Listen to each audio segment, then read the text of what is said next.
Illegal refineries are not a victimless crime. They contribute to existing environmental damages. There's a problem of black soot, which means that the air quality in Port Harcourt is not very good. You can, feel the soot literally on your hands. Yeah, definitely. The work we are doing is dangerous. I have been attacked 6 times just last year. And about 9 boys came out of the bush and started shooting at me. In reverse here. We have to continue from where our forebearers stopped. Like Ken Sarwinwa is from my area, so no matter the threat we face, we'll continue to speak for us to have a better environment that supports the life of the people. There are huge problems, reputational, logistical, criminal and regulatory around these onshore wells. As the big oil majors pull out, local companies who either believe that they can or indeed are more able to negotiate some of these problems are moving in. Empowering Africa. My name is Osa Igeho. I'm the Chief Executive Officer of Hares Energies Limited, the operator of OMS 17. We operate about 5% of Nigeria's oil production and roughly about another 5% of Nigeria's gas production into the domestic market. Whilst we hear the global narrative of energy transition, which talks about moving from predominantly one source of energy to another source of energy, in Nigeria there is a big transition also going on. Not about energy sources, but particularly on onshore, with IOCs, international oil companies, leaving and being replaced by indigenous oil companies.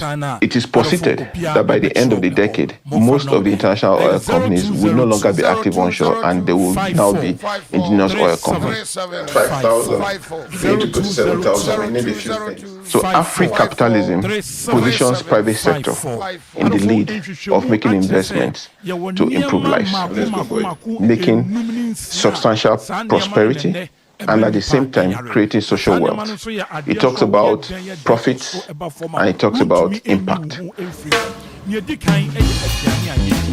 The country should be in the position to produce 2 to 2.5 million barrels of oil per day. Today, we are only able to produce somewhere in the range of 1.2 to 1.5 million barrels of oil per day. There are a number of causative factors, but the biggest is the theft. The second challenge is then the point of investment. Because of the theft, it has created a scenario where there has been a stifling of investment in the sector. Thirdly, there is a global push for energy transition that has made getting financing for oil and gas more challenging. We took over operational control from the previous operator in July of 2021. We essentially doubled our oil production in 100 days from 27,000 barrels to 52,000 barrels of oil per day. But we noticed very quickly that whilst we were trying to ramp up production, what was getting to the terminal was declining. In December of 2021, we only got 3% of our production at the terminal. Today, we now get an average of 85% of our production. So lots of appreciation to the government for the steps and very decisive steps they have taken and sustained to secure the pipeline. Nigeria is usually the biggest producer in Africa, produces anywhere from between 1.3 to 1.5 million barrels of oil a day. It's a member of the OPEC Plus cartel, and it's one of the top 15 producers of oil globally. The easiest thing for the government to do is really cream off oil wealth, and that is what it's relied on for decades. And so it has this outsized role in the Nigerian economy, both in terms of the foreign currency that it generates, because that is basically the sum of Nigerian exports, and in terms of the government revenue. Oil is really king. The Nigerian government doesn't collect that much tax. That means that the government focuses a lot of its energy on making sure that the oil keeps flowing and the oil keeps pumping. In terms of GDP, it's not as big as people imagine. There's lots of other stuff going on in Nigeria. It has a very big banking industry, insurance, there's a lot of entrepreneurs, it has a big tech industry. The question that a vast majority of Nigerians ask themselves is, has the oil wealth been used for the greater good of all of Nigerians? And I think the overwhelming answer would be no. The oil wealth has not trickled down to the most vulnerable in Nigerian society. Our youth are restive, and they are restive because they have no skill, they have no empowerment, they have no employment. We are all sitting on a keg of gunpowder, and my prayer is that we will do the right thing before it's too late. Oil has been a blessing to Nigeria. It could have been more of a blessing, yes, and it can be a bigger blessing for the future. Our people, our diversity, our dynamism, our resilience, our capacity to confront challenges and surmount them. Personally, I feel that oil has been more of a curse than a blessing. You have a natural resource that takes over the national psyche so much that it's kind of led to a lack of imagination. 2 million barrels of oil is not enough to make 200 million people rich. So what you get is you get a scramble. There must be investor confidence created. You have to go from transactional economy to transformational economy. 543754. And of course, when you liver problem, when you hepatitis B or how be koso ewo ni pedwe anymore. Miss Rofreya numbers is here. Said your beya you bet to me abuang near to me ama umpomode akonenim essence ne yare eya. Yes, save your liver and live longer. Because and I would have 5 boys. 5 boys, mommy. Girls, so mommy. 5 boys, mommy. Ewo UK. Who are you? Fan club. Monfalinto, mommy. 5 boys, mommy. 5 boys, mommy. Where's mommy? Ewo UK. Culmination of half century of public life. The very last decision we make would be to serve. Of course, that's painful. Monfa 5 boys, mommy. And to so mommy. Or donate 1,000 Ghana cedis. 5 boys, mommy. Or say BM from one kidney. It's been this roller coaster of 5 boys, mommy. Why your mother say the president of the United States was under enormous pressure to drop his mid-second term. Ends up being sick and has to isolate. He has COVID. And also and Josh Amenko. The two disembarks from the plane. 5 boys, mommy. Why would I make 5 boys? Takes a couple steps and then he stops inexplicably for no reason. And he looks over to the right where there's nobody there. 5 boys, mommy. 5 boys, mommy. And he just looks halting, unsteady, uncertain. And you saw the lowest point in some ways of his presidency. He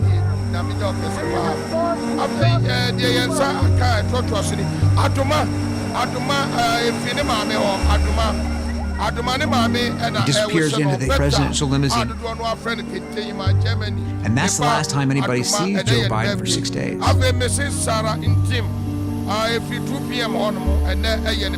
He was self-isolating for health reasons, but politically he was incredibly isolated because there were mounting calls for him to drop out of the race. People were wondering, is this the end of Joe Biden's political career? People were looking at that imagery. They were looking at the days ahead, the weekend that was coming up, as a pivotal moment in determining whether or not Biden would be able to remain as the leader of the Democratic ticket.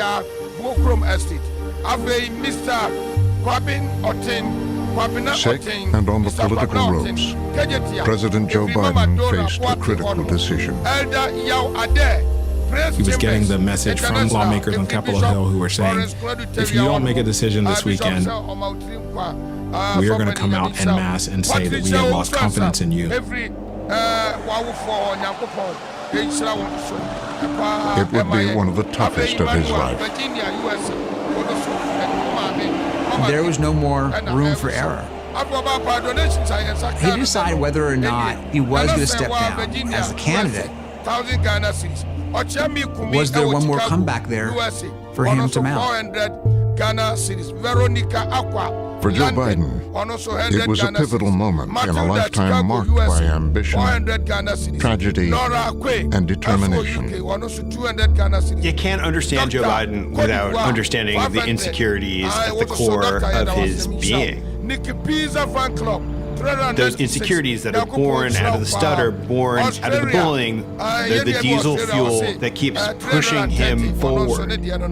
An automobile accident killed the wife and baby daughter of Biden of Delaware. He went from being on top of the world to being a young widower, a father of 2 children, and a man with a broken heart. Hello, everybody. When he was accused of plagiarism, we felt that his character was being attacked, and it sort of took us back. You get knocked down, you get back up. You cannot understand Joe Biden without understanding everying that came before, which is an entire lifetime spent proving to people that he can do the things that they believe he cannot. Ghana cedis.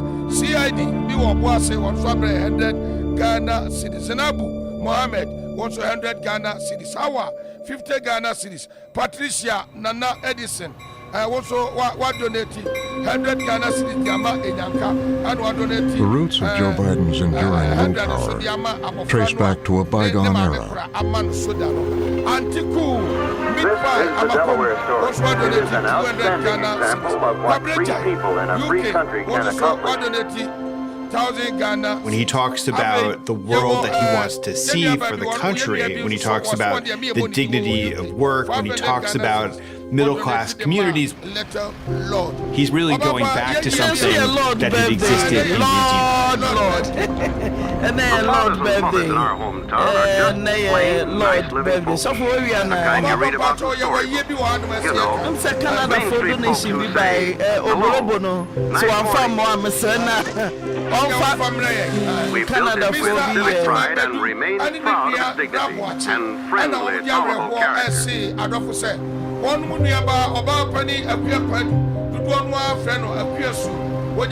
The family moved to Wilmington when Biden was about 10. And the neighborhood was, you know, this is Irish, Catholic, pretty much working class. My brother Joe is the eldest of all of us. You know, we were normal kids. We were, you know, we raised hell. We got into trouble. But once we walked outside our home, we were by and we had to stick together. And loyalty was tantamount. We took care of each other. They have a very strong sense of a clannish identity. We Bidens is an idea. You'll hear Val, his sister, use that term, and Joe Biden uses that term. Mom and Dad told us that the most important thing in life was family. My father was not a man of many words. My mother was the one who was the talker in the family. But when he spoke to us, I mean, we all perked up. My dad didn't have to say twice to us what he was thinking or what he wanted us to do. Mom stayed at home. Dad sold cars. Joe Biden's self-presentation is that he is a man who comes out of the working class, full stop. But actually, the real story is richer. It's more complicated and interesting, which is, of course, that his father had money at one point. His father grew up with money. My dad grew up well polished by gentlemanly pursuits. He would ride to the hounds, drive fast, fly airplanes. He knew good clothes, fine horses, the newest dance steps. His father had little emblems of wealth left behind, like a polo mallet in the coat closet. And he had photographs of himself next to a private plane and things like that. And then they lost it all. And as a result, there was this sense of almost like a phantom limb. He'd been knocked down hard as a young man, lost something he knew he could never get back. When you listen to Joe Biden, the thing that matters to him most is the sense of dignity, because he saw in his own father's life and in his own family the scars that are left when you experience that kind of precipitous drop in security, the precipitous drop in status that his family experienced. That value of each person's dignity, you see that as a pretty straight line from Mr. Biden to Joe, because he didn't think his own dignity had always been honored the way it should be. There's a story that Joe Biden writes about his father and how they go to a Christmas party. And the owner of the dealership at some point in that Christmas party tosses out a bucket full of silver dollars onto the floor. His father was struck by all of these people scrounging around on the floor for these silver dollars. Quits immediately. It was supposed to be a kind of fun activity, but Joe Biden's father found it humiliating. Joe Biden has always had a chip on his shoulder, and that's something that he inherited from his father. His father was always alert to the risk of being humiliated for not having as much status or influence or power or education or money as anybody else. The world doesn't owe you a living, Joey, he used to say. He had no time for self-pity. Failure would happen in everyone's life, but giving up was unforgivable. My dad would say it's not how often you get knocked down, it's how quickly you get back up. Get up. That was his phrase, and it has echoed through my life. You're lying in bed feeling sorry for yourself? Get up. Bad grade? Get up. Kids make fun of you because you stutter, Biden? Get up. Little Joey had a stutter. Opposite Family Life International School. What's your number? 054 teach PE. Well, my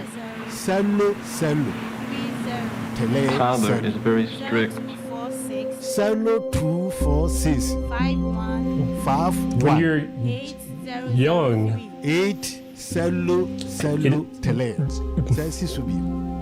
instantly makes you a target for bullies. You're immediately not like any of the other kids. 51 People feel free to make fun of stutterers. It was difficult for my brother. He has talked frequently about the shame he felt and the anger he felt when his peers made fun of him for his stutter, and even his teachers, the nuns who taught him. He had an assignment. He had to memorize. He had to stand up and deliver it in the classroom. The words were in front of him. Sir Walter Raleigh was a gentleman. When Joe read it, it went, Sir Walter Raleigh was a gentleman. Say that again? Sir Walter Raleigh was a gentleman. This went on 3 times. He's a gentle man instead of gentleman. The nun looked at him and said, Master Biden, do you need your classmates to tell you how to say that? It was so embarrassing and so enraging that Biden walked out of the room. He walked out of the school. He walked all the way home.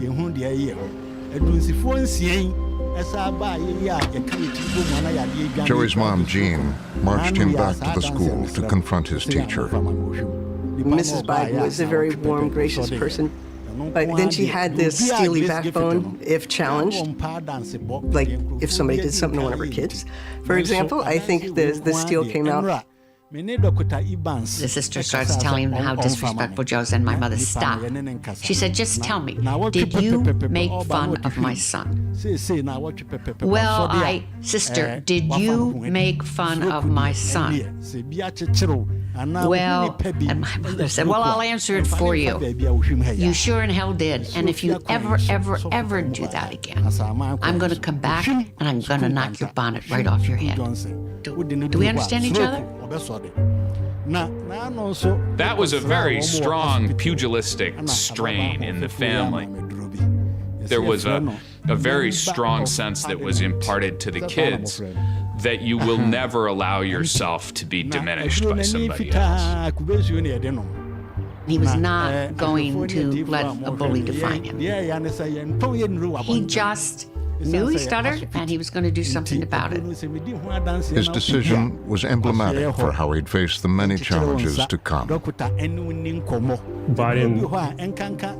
would stand in front of his bedroom mirror holding a flashlight to his face, and he would recite Yeats and Emerson.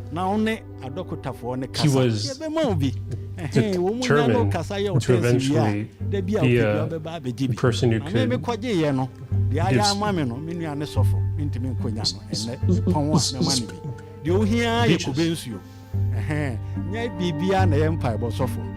those insecurities that are born out of the bullying, born out of the stutter, born out of his father's fall from social mobility, those are the things that keep propelling him. They're the diesel fuel that keeps pushing him forward. At a pretty young age, Joe Biden awakened to the power of his own will. The will to recite these poems in front of the mirror, to beat the stutter, which seemed like this assignment from God, this sense that he had been given this body that was frail, and he got through it with this act of devotion, in a sense, this devotion to himself. And I think it seeded in him this belief that he could, through an act of will, he could get himself to places that other people didn't think he could. In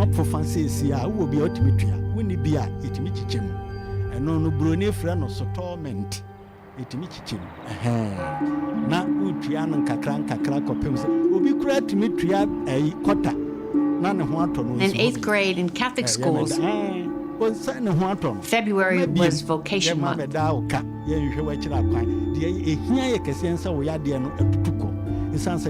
priest or the nuns would come into our classroom and talk about the vocation of becoming a nun or the vocation of becoming a priest.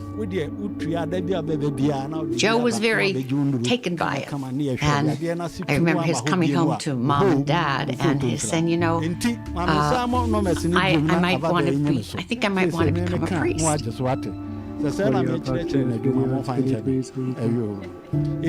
church imposed a sense of ritual, a sense of hierarchy, a sense of being part of something larger than yourself. All of these were really this essential piece of what it meant to be a Biden. Biden sees in the insecurities of his youth, kids making fun of him, his father messing up in business. He has a craving for security, and he finds it in these institutions that are permanent. The church and its thousands of years of ritual. That if you master, you can build a career for yourself, a reputation, and a security for yourself, your family, your community, and that to him was enormously appealing. For a lot of boys growing up in that culture, this is what you look up to, it's what you aspire to have the priest in the family. It's a real honor for the family. When you become a priest, you get all the prestige and you get the social status and you get the spiritual status. Ibrahim Suleiman Italy, also so and so Joe said, maybe, I'm thinking about visa. At that time, the young boys went from 8th grade. They went into the seminary at 9th grade. And my mom said, well, it's wonderful if you want to be a priest, but there's no way in hell you're going at 9th grade. You go to high school, you go to college, and when you get out, and if you want to be a priest, you have my blessing. But you're not going in 9th grade. You're too little to make that decision. It was in high school that Joe discovered another calling. When he was in high school, John F. Kennedy became the president. Senator John F. Kennedy, the youngest man ever voted into the White House. Mr. Kennedy is also the first Catholic chief executive in the history of the country. And all of a sudden, an Irish Catholic, the first Irish Catholic to reach the White House, became this enormous symbol for Biden. Little Lord after surgery, holy heart, and the election of JFK was such a moment. Most, if not all, Democrats of his generation really were invested in the Kennedy. 401 0322494771. Hello? JFK had talked about the torch being passed to a new generation. And Biden wants to be the guy picking up the torch. He certainly pursues status, and he certainly wants to be a person of consequence.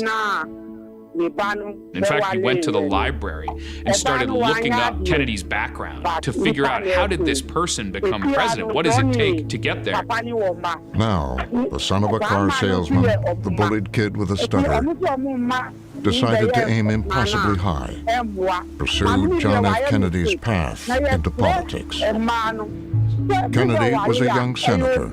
Biden set his sights on the Senate. Jack had a picture-perfect wife, and Joe would find a picture-perfect wife. Neither. When he first meets his wife, he tells her he wants to be a young senator and then he wants to be president. He had that ambition very early on, which does tie in with John F. Kennedy.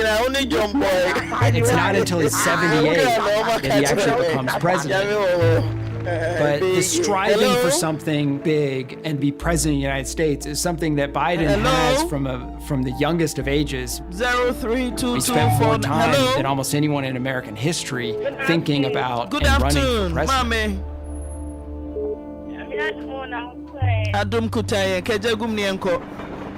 Senator Robert Francis Kennedy died today, June 6, 1968. If this were an actual campaign train, Senator Kennedy would be on the platform of the last car. Today, that's where his casket rests.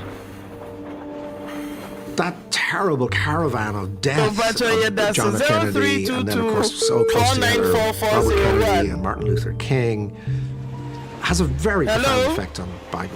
Now the car bearing Senator Kennedy is passing by this. Biden talks very movingly about standing there to watch the train carrying Robert Kennedy's body. JFK had talked about the torch being passed to a new generation. Well, that torch has been dropped, it has to be picked up.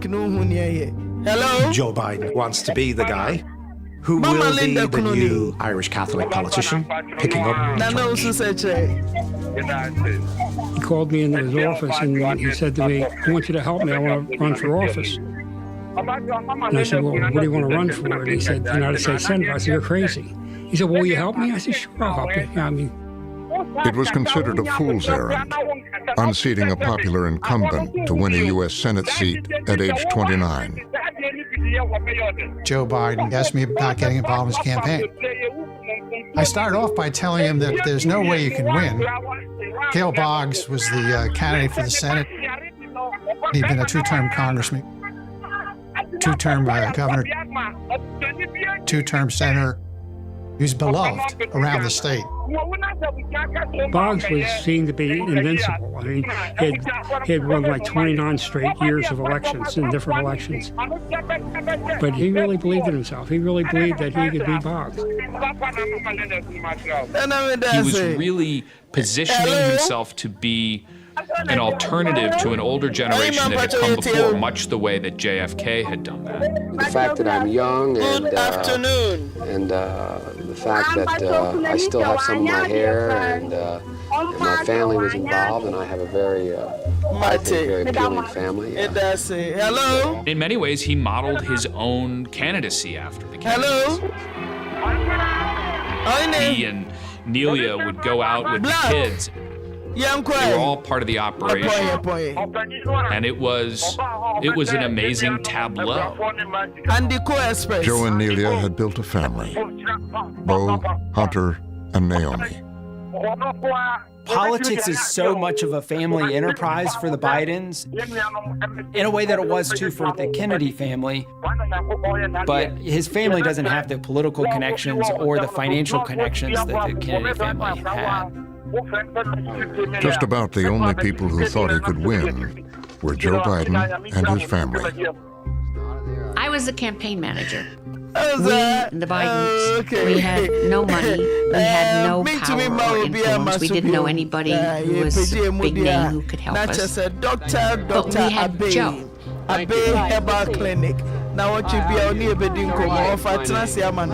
are extroverts, and then there are Joe Biden extroverts. Really appreciate it. Thank you. Thank you very much. He is a person who lives to interact with people. He's a born politician.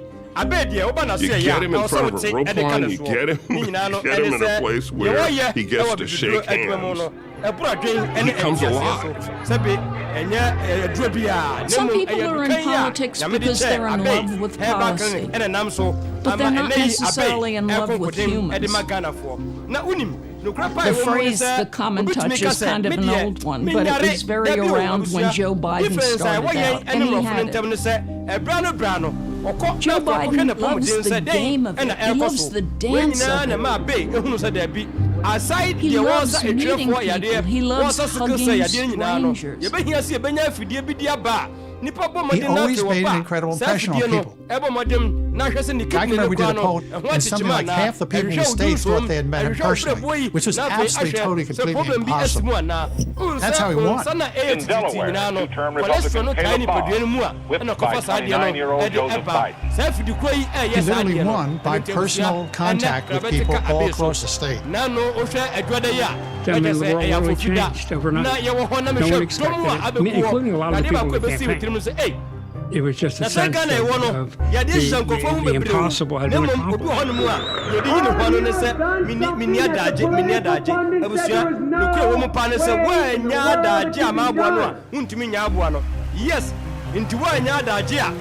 He had gotten where he was through sheer will and charisma. And as far as he was concerned, those were the most powerful ingredients in politics. What that taught him was that if you can envelop people in a sense of who you are and just make them feel something, that is a more effective political tool than having every policy detail at your disposal. This is the honest God truth. I can remember as it was clear as today, standing in that crowd, I was thinking, I will never, ever again believe that anything's impossible. And I've looked at races for the last 50 years, almost 50 years, and I've never, no one's ever come to me with a race that was as impossible to win as this race. To Joe Biden, it was yet more proof he could decide to do the impossible. The need to perform, to prove the doubters wrong. It's deep down within him. That has been a part of him forever. And it is very much a part of how he thinks about proving the doubters wrong even now at the age of 81.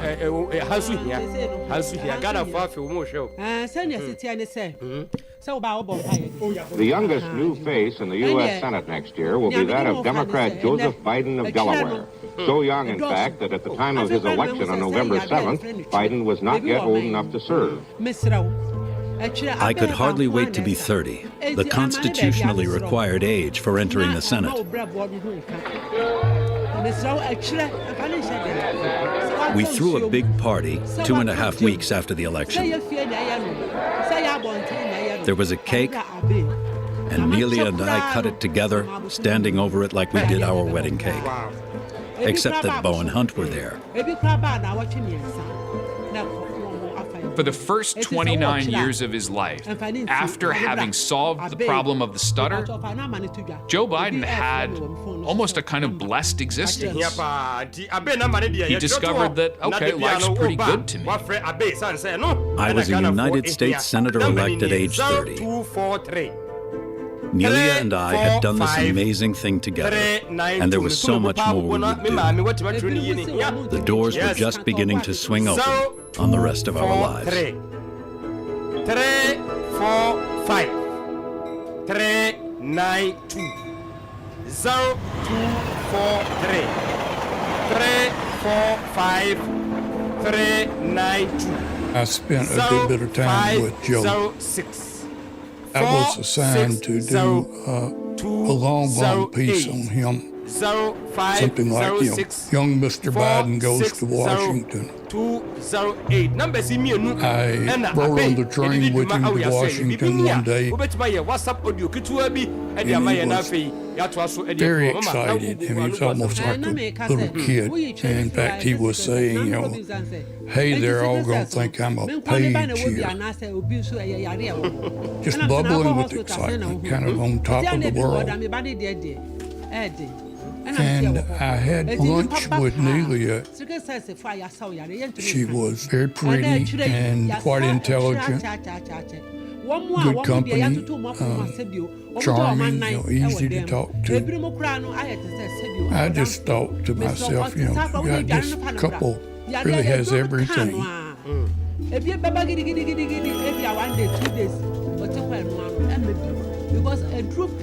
He was in his office in Washington. They're just getting set up at that point. He's with his sister and some members of his staff. Nelia was at home with the kids, taking care of the kids in Wilmington. And the phone rings and Val gets it. Biden is sort of paying attention. Then he really starts paying attention when he sees her face. I got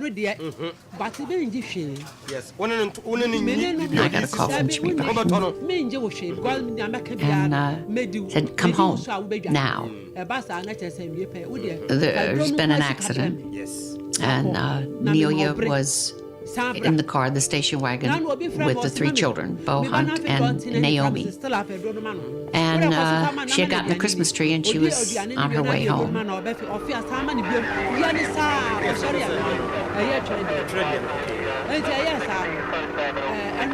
She was hit broadside by a tractor trailer. And she and Naomi, who sat behind her in the car seat, they died instantly. And Bo and Hunter were seriously injured. And my brother looked at me and said, she's dead, isn't she? And I said, I don't know, Joey. I did know. Jimmy told me. I could not speak, only felt this hollow core grow in my chest, like I was going to be sucked inside a black hole. In 6 short weeks, he went from being on top of the world to being a young widower, a father of 2 children, and a single dad, and a man with, a broken heart. The minute I got to the hospital, I knew the worst had happened. The boys were both alive, but Bo had a lot of broken bones, and Hunt had head injuries. I don't think Joe was ever young again after that. Just was kind of just shattered all these thoughts of this nice young couple and the life they were going to have. And I don't think I ever wound up finishing that story I was working on. It just changed everything. In a terrible way, he becomes more like the Kennedys than anybody would ever wish. This fate that seems to drag on the success story of the Kennedys, in the worst possible way. It inserts itself into Biden's life. The pain cut through like a shard of broken glass. I began to understand how despair led people to just cash it in, how suicide wasn't just an option, but a rational option. Joe Biden has a crisis of faith in the most profound sorts of ways. Abe awo Kumase Tanaso Apatapa New Side Junction. Efri adwada ekosi efiada na de adwuma mesro mo nhye ne nsoma yen. Abe nya adwuma memendane ne kwasi ada. Yenim se edoma ba hono donso. E adwada ekosi efiada. Anopa no nso se de ka ne honhum adwuma ne ye dimpa ye ne wuram wie honhum no. To ba honhum de ne wiewie a ne de honam aduro no nso de atawachi. Nti wewu ni haw. Tie ne ye Monday to Friday 7 to 5 p.m. What's your turn as up at a new site? No, so walk around who are the upper so we exercise. Hey, bear 5 minutes, walk through upon our people, say, Bodibu won't send it for so no more. A hawk and a sunboard this year. Who to any fear noir, with me just 1 minute, or 20 fear yellow, who na who fair, the sunboard no bakusi upon us so, if any name, Bacosign is one no more. The number no, a bra, I can meet it here be, na ye sorry, son said. Abroche for no, young fan room, Ryan fan room, nano, number and number for the assessor 0243 345 392 0243 345 392 0506 460 208. Mama yengye. Me pacho me time ni de nyanso nyabetre. Me ba man na omuchima no enko yie no. Abaya bi wo ho no mu a ochima ba kwa bi a bosome miensa. Obu a chima no so baba nda te se bidie. Eto de bi a na ya se wie ne papa. Me so mo sa afo no momra. Na ya moa mo. Obu ho no mu a wone be mehia na nsuo na san ba. Na wo de na no ye se aye pose. Anu de enhye da nya aduro. Brana minchro plan na bibia be ye fa. Wo ye be ma. Na se ye se wonya low sperm count abra. Ni emfa sperm si di ngum. Na me ka se be ma nya low sperm count me say me nam kroma me me ma mo low sperm count me hu o mu nyina. So na mo a be ma wo low sperm count no. Wo di ahwe no. Okwa bia ne nsa no di afa na tiko kakra. Kakra no di nsa afa na tiko kakra. Kakra no titi asero tina bo. Ama bra tela ko. Wo ye be ma na wo tisa. De bia wo tiko kekawo a. Aja se o sperm si ni nyina dwa no ko soro.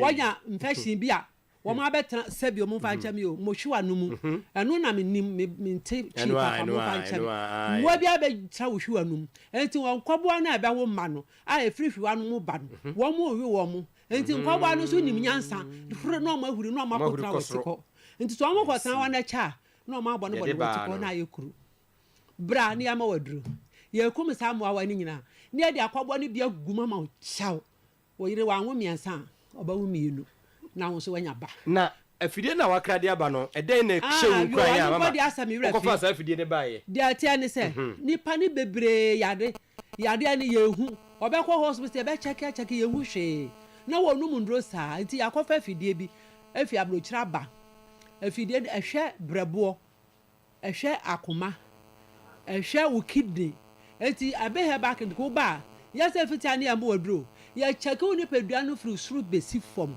se wo korostra wonu madura anya adwuma obo ho na mema ye ni pedua no mu ma o kasakra na mema e ba no minim na no me hu obi a o se bi oba me fie ya ba na aduane a wodi o twa fufuo na otum ta amema ase odi nkruma nkwan enso ntesa me pa chaw se wo te wona so sa ma wo mu abra me huru mu ma ho se wo te entwen yare ansana wa kasa me yare onipadua biara sesa busu me miensa bi a check wo ho wo ba ye be check onipadua nyane aka yare bi be ka kiro yare bi ani ho no nso a na wo ko ba bi enti mi wo be si anyame bua na wo twe sene me won sam pa ka kire mo obi anhwe so no won twen me na me kan na bia na saade no ebi wo fie na me sha Ghana for na mum yemfa number no ensori ne nka wo se Dr. Ben Nankasa and Namoten and Kano, Ukonsu, what you are, one Nankasa air show be, one in the team of doctors, and you might follow Omanimute, Omu Nipanso, and one way. Jinambe, ya dear Bia Yamosono,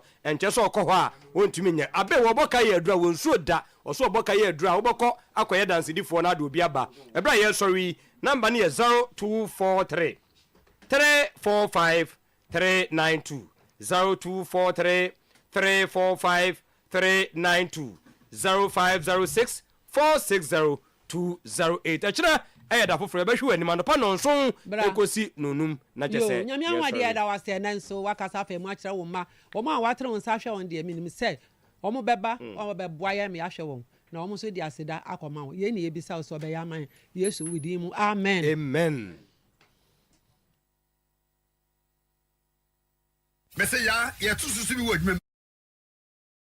Abusiafo Madam Katrina munim yendada no yasa ka yen hu bio afei ye koyanim kra sen kane no emfidie mapa ye de yenhwehwemu ne ye hunu yare potia ha wo no ne nyina bi ye wo bi overon machine no de wo hyemu a efri wo tiri su kosi wo nase ba bia yare ni hye bia ebeyi no apie na amawano aduro amawanom ama ho atimi aton wa wo hwe ye lab ya emfidie mapa wo ho scan nso ye twa wani sem fa ba bi ti se eniyade de yetene tekra afei mame mfa nkowura Madam Catherine yen factory ho wa hwemfidie papa ye de ye aduro ya ye wie ni asone so de afa ba funfidie mabubu aguntuo mu kama said de Madam Catherine ji abatan said de Madam Catherine siesie nipadua said de Madam Catherine wonu mu e ma wo bo we de ma no sa pepepe na afi de yaye no ne mu aye hwam emu da ne te se ewo obia timi no Madam Catherine mojaduro ebi Madam Catherine yen clinic no yesa nyarewa hodo pi enyarewa hodo amintimi mu bodi e kanipa na wo ya akonse de no sa yare nyina mo fa medan ye e wo Madam Catherine clinic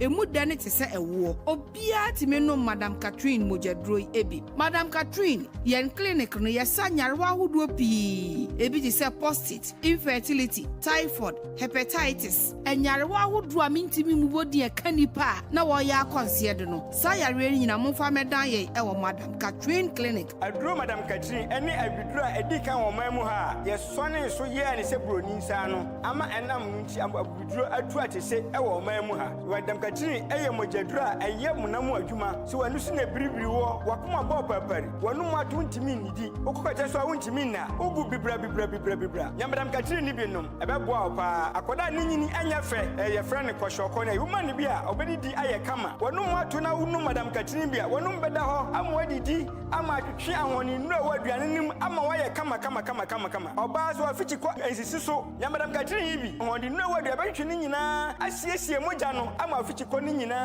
wa yare na afei wo ho to wa wadura ne Madam Catherine ye mabusuamu ni nyina akwada woni mfie mienu oba wonyem ne oma ne ba no fo de ontumi nnom Madam Catherine bi Madam Catherine aduro ye nkwa agina ne ebua se de munim ye ndada se ye nnuro ya kama ne wa doctor fo akukuda ma wo wonimde fa yaresa ho no sa pepepe ne eguso aye adwuma bra Madam Catherine ewo buadi kro ni mu ye behwew ho beto ye telephone number 0278 626262 nanka mintumi nidi kakra na meye mahye me kwa fichira na ha me no Madam Catherine no sa nyoma nyina agyae Madam Catherine amu awusi Madam Catherine ye gi abatan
Then pants and another person of force ya.